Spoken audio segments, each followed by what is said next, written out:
Hello, everybody. This is our last lecture this term, and it is about some strategies that you can use while translating. Common professional strategies, استراتيجيات مهنية. Why do we use those strategies in translation? Simply when you encounter a problem while translating. Let's see. Now, you know that when you are translating a text, you will encounter some problems. Now, a professional translator must know how to solve these problems and how to choose the best solution. In other words, translation is about decision making.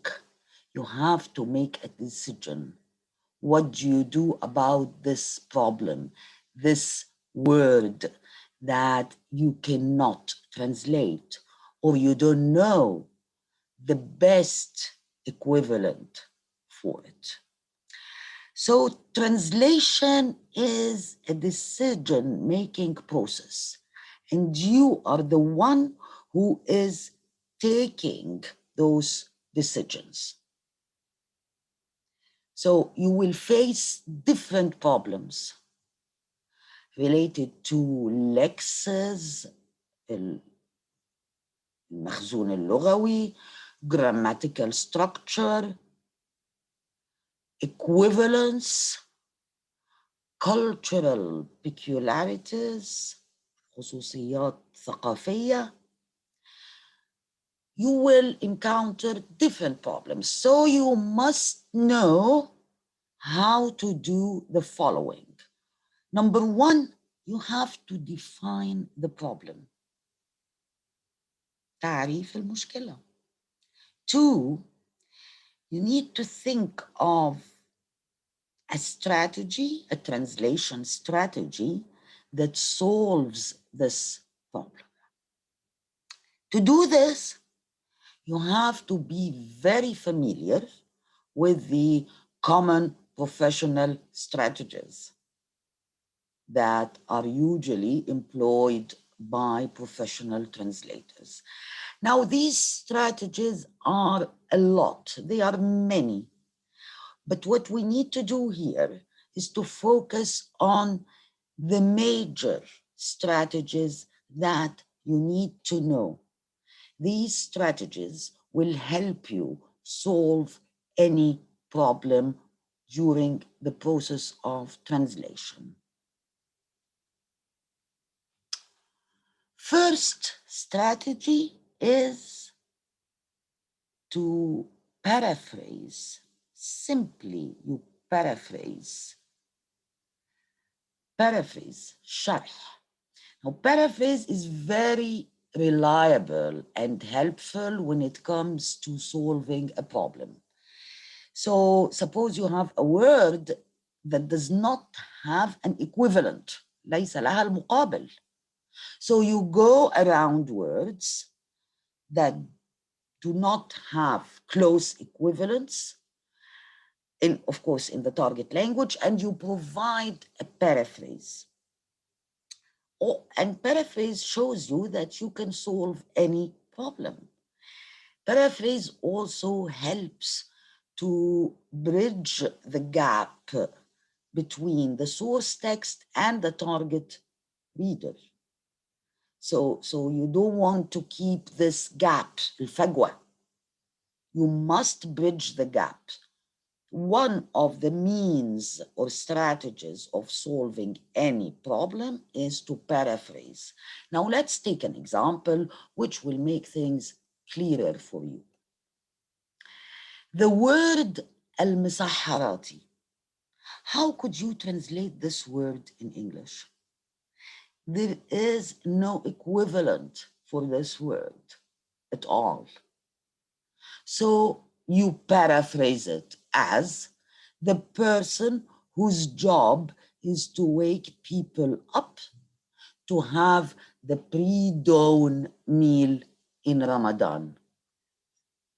This is what we mean by paraphrasing. شرح, نشرح. But of course you do this with a word that does not have an equivalent. Let's take an opposite example. A word in English. You can see it. The one I have highlighted in pink. Chief whip. What is the meaning of chief whip? If you look it up in an English dictionary, it means an important member of a British political party, حزب سياسي بريطاني, whose job, the job of this member, is to make sure that members of his party elected to parliament obey his party orders. Now that's a long job description. So this is a member from the political party, عضو في الحزب, وظيفته أن يتأكد أن الأعضاء الحزب الذين انتخبوا في البرلمان يلتزمون بقواعد الحزب. So we don't have an equivalent in Arabic for this word at all. What do? Paraphrase, شرح, as you can see in the Arabic. عضو بارز في حزب سياسي بريطاني مكلف بالتأكد من مدى التزام أعضاء الحزب الذين انتخبوا كأعضاء في البرلمان بسياسة وتوجهات الحزب. So this is what we mean by paraphrase. And of course we do this when there is no equivalent at all for the word, whether Arabic or English. So this is the first strategy, paraphrase. Second strategy, coinage. Let's see what is coinage. Coinage, and this is the noun, of course, and the verb is to coin a word. Coinage is one of the strategies that shows your creativity and flexibility والمرونة أيضا. When do we use coinage? If you know that lexical items in the target language can be combined to coin a new term. Coinage, صياغة مصطلح جديد. We use it when you know in مفردات لغوية in the target language can be combined. يمكن جمعهم للخروج بمصطلح جديد. Now this مصطلح جديد, this new term should convey as much as possible the meaning of the word you are trying to translate. So please remember, solving problems in translation does not mean that you invent a new text. مش بنألف أو نخترع نص جديد. هذه فقط محاولة لحل المشاكل. فأي محاولة لازم أكون حريصة إن أنا أوصل نفس المعنى بقدر الإمكان. Let's see an example for coinage. إحنا عملنا المسحراتي.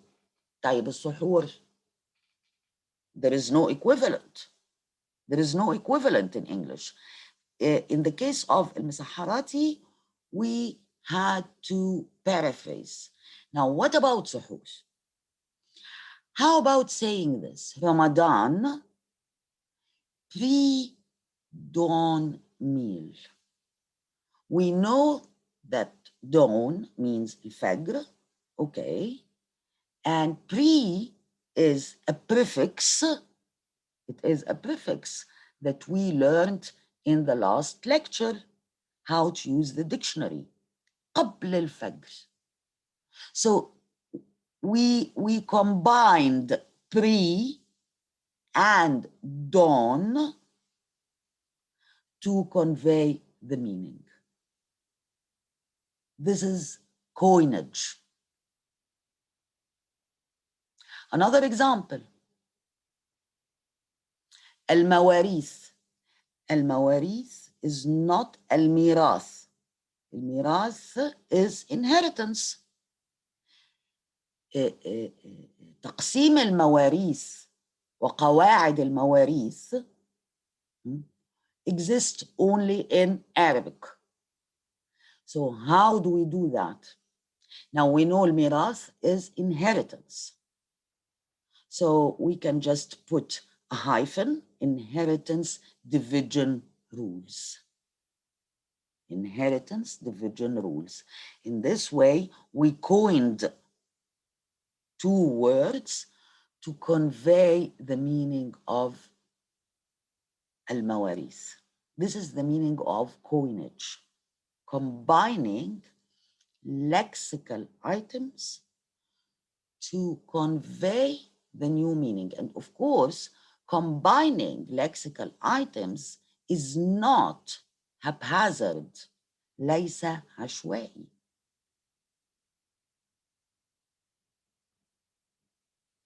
So paraphrase, coinage. The third strategy, cultural substitution. فكرة تبديل الثقافي. Remember, we are not inventing. لا نخترع. We are not writing a new text. مش بنكتب نص جديد. If you remember, one of the goals of translation is to increase the recipient's awareness and knowledge of the target culture. We want to convey all the culture to the target reader as much as we can. In other words, and this is what we said at the very beginning, the translator is a cultural mediator, وسيط ثقافي, because translation is not only about transferring one text from one language to another. We are also translating the cultures. And we are trying to bridge the gap between the different languages, cultures, ideologies, histories. So how do we do this? How do we do this? Your job as a translator is to clarify, توضيح any cultural differences. اختلافات ثقافية. To who? To the target reader. To the target reader. Because if you are translating, for example, a text from English into Arabic, you have to clarify to me this culture, because I'm not English. I do not belong to the English culture. I belong to a different culture. When do we use this and how do we do it? Let's see some examples. A common example that you know is in English, it warmed my heart to see you the other day. How do we translate it? We do not translate it as لقد أدفأ قلبي أن, because it has no meaning in our culture.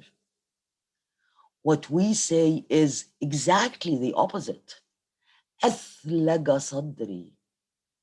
This is the culture. If you say أدفأ صدري, it doesn't mean anything. It's funny. Now, notice how warmed is used in English because of طبعا the cold weather there. And in Arabic, it is أثلج, because this is something that is pleasant in our very hot country. See, so that's the point. I wouldn't understand when you say أدفأ صدري or أدفأ قلبي.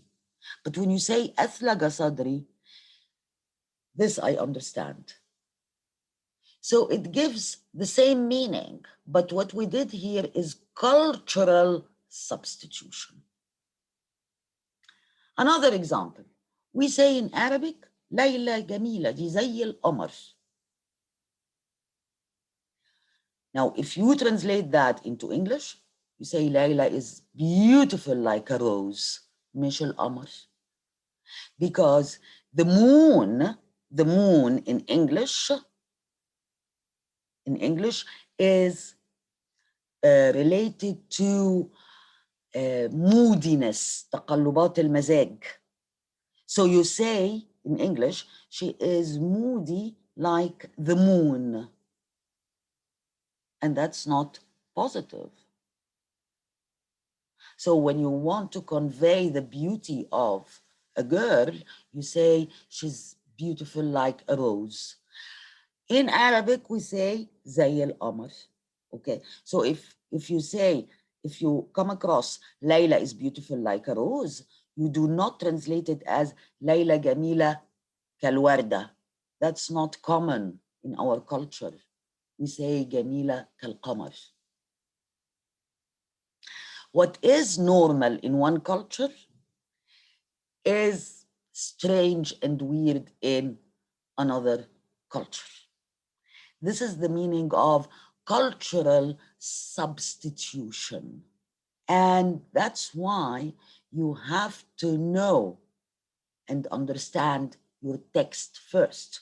Remember, analysis of the text, pre-translation. 4,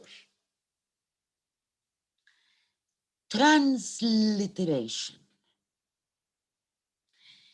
Transliteration is sometimes what we do now in our daily life while texting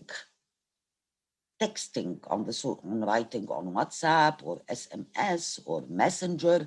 We write Arabic in English, and people call it Franco-Arab. Well, actually, this is called transliteration, and transliteration has rules, not haphazard. Type. Transliteration is one of the best solutions when you want to keep a word as it is. You don't want to translate that. You want to keep it as it is. Now, in such cases, the translator feels satisfied to choose transliteration as one of the safest strategies, because you come across a word that is very culture specific, very culture specific. So you keep it as it is. But of course, you have to explain. You have to explain in a footnote, between brackets. You have to explain. You keep the word and you explain it in a footnote or endnote or between brackets or in the introduction to the work. It's up to you. Yani imagine yourself translating an Arabic Sufist poem to a Scandinavian reader. Imagine you are translating a poem by Ibn al-Farid or Jalal al-Din al-Rumi to a French reader. So you cannot change some terms. You have to keep them as they are. But then you have to explain them later.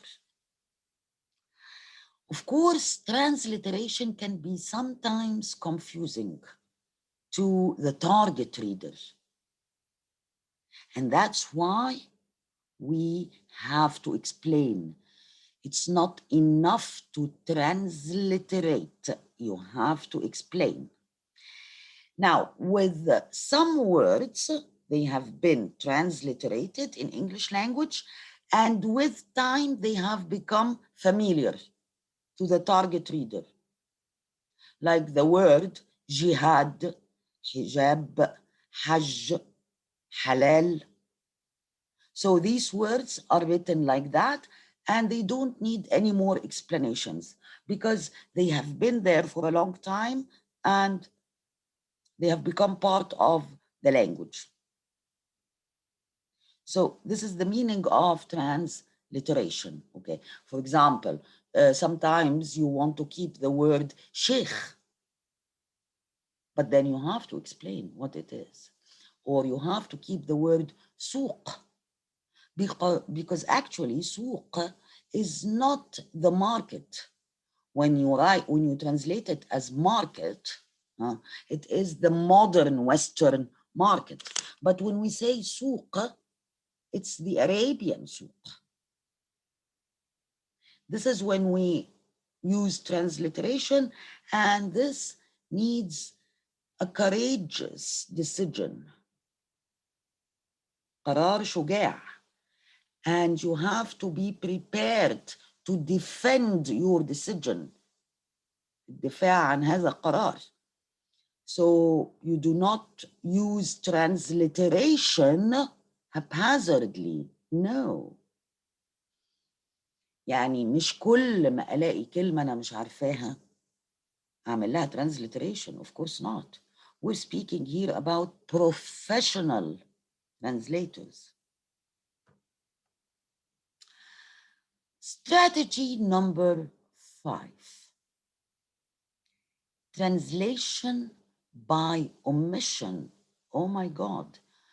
Omission means الحذف. How can we do that? How can we omit anything from the text? This is not honest. And why should I do this? I need really to stick to my text as much as I can.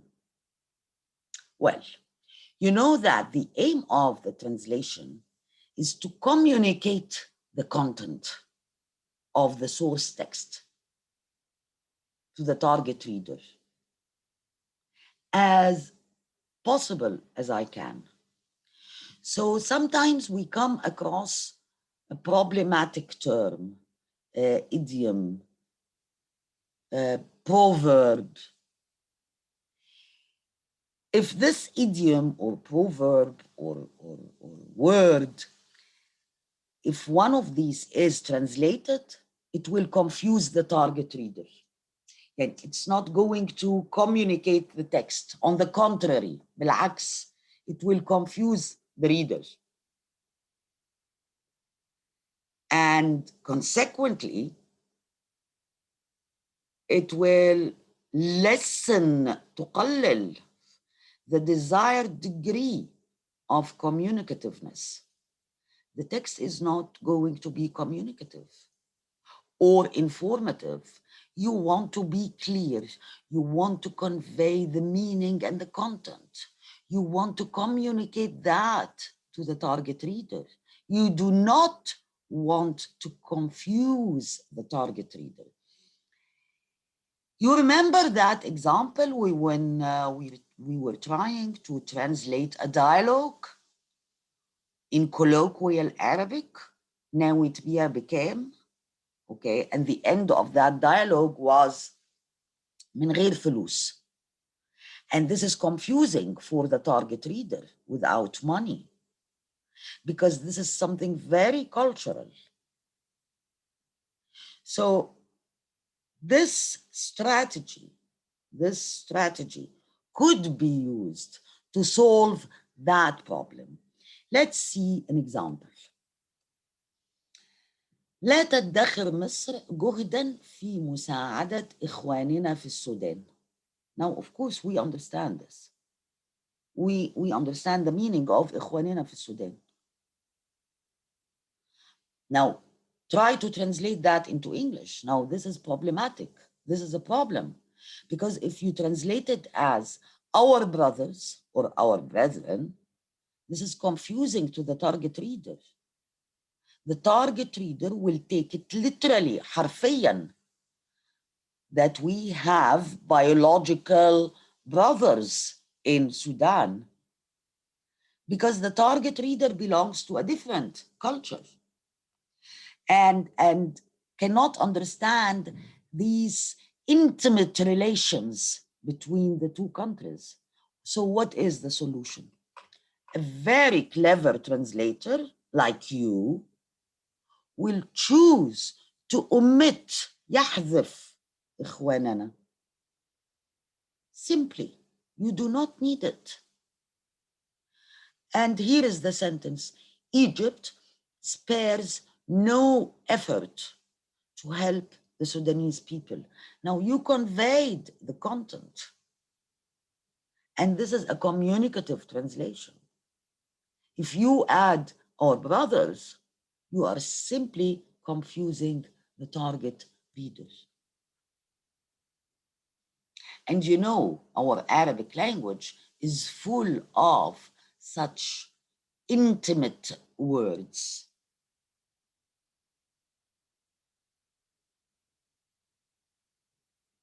Now, the opposite of omission is addition, إضافة. طب إزاي؟ ده أنت لسه قايلة لنا do not invent, do not write a new text. So let's see what's the meaning of that. Remember, we need to have a communicative strategy. I need the target reader to understand the text I'm translating. So sometimes in this kind of strategy, translation by addition, what do? We add something to the target text, which is not present in the source text. It's exactly translation by omission, but the opposite. In the omission, we omitted a word. We omitted a word from the target text. In addition, in translation by addition, we add a word to the target text. Now, this is a common feature of Arabic English translation. Translators add words and phrases that are not present in the source text. Why? Just to make the translation communicative. This is the objective. Example, في قوله تعالى: ولا تصعر خدك للناس ولا تمشي في الأرض مرحا إن الله لا يحب كل مختال فخور. صدق الله العظيم. من سورة لقمان الآية رقم 18. Look at the English translation. You know, of course, perhaps first I have to explain the Arabic to you. Okay. لا تصعر خدك للناس. لا تصعر خدك للناس means لا أعرض عن الناس وأدير وجهي عنهم في تعالي واحتقار.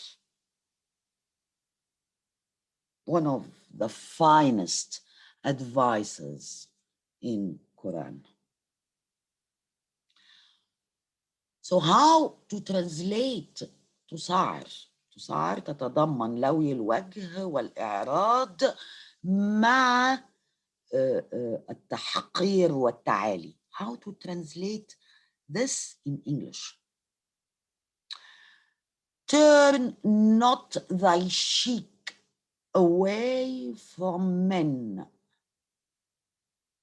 Okay. Actually, this is the first meaning of تسعر. إن أنا أدير وجهي أو أعرض عن الناس. Turn not thy cheek away from men. طب فين الاحتقار والتعالي؟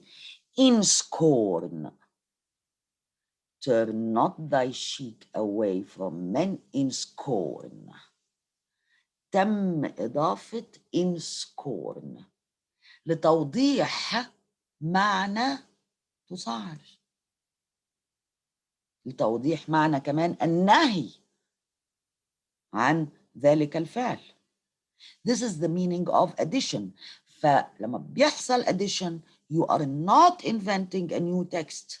No, you are communicating the meaning to the target reader by adding a word. توصل نفس المعنى.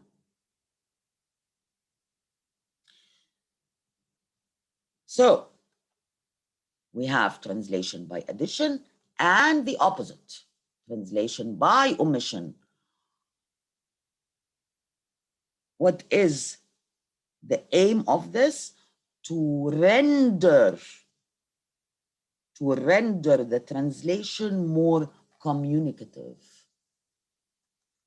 We also have transliteration, which is writing Arabic words in English as they are. We have the cultural substitution, coinage, and paraphrase. 6 strategies. You can use more than one strategy while translating, but the point is, first you have to define the problem, then you have to think of a translation strategy that solves this problem, which means you have to make a decision. A professional translator is responsible for the text.